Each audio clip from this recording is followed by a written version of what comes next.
आणि एक सविस्तर बातमी, बजरंग सोनवणे लवकरच शरद पवारांना भेटण्याची शक्यता आहे।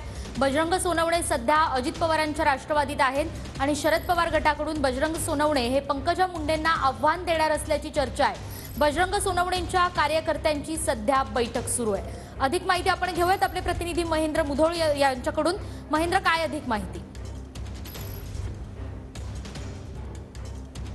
निकिता, बजरंग सोनवणे यांच्या केजमधल्या मी बंगल्यासमोर आहे आणि त्यांच्याच बंगल्याच्या समोर एक तातडीची बैठक जी आहे ती पदाधिकाऱ्यांची, मुख्य पदाधिकाऱ्यांची बैठक त्यांनी लावलेली आहे। बजरंग सोनवणे हे नेमकं काय विचार करावेत, काय नाही करावेत, त्याची जी सल्लामसलत आहे या बैठकीमध्ये आपल्याला पाहायला मिळते। महत्त्वाचे जे पदाधिकारी आहेत आणि त्यांच्याकडनं हीच मागणी केली जाते की बजरंग सोनवणे यांनी शरद पवार गटाकडनं जी उमेदवारी जी मिळणार आहे तर ती उमेदवारी त्यांनी स्वीकारावी असा आग्रह जो आहे ते बघणं महत्त्वाचं असेल। त्यांच्या कार्यकर्त्यांच्या बैठकीमध्ये काय निर्णय होतो ते जाणून घेऊ तुमच्याकडून। तुर्तास धन्यवाद।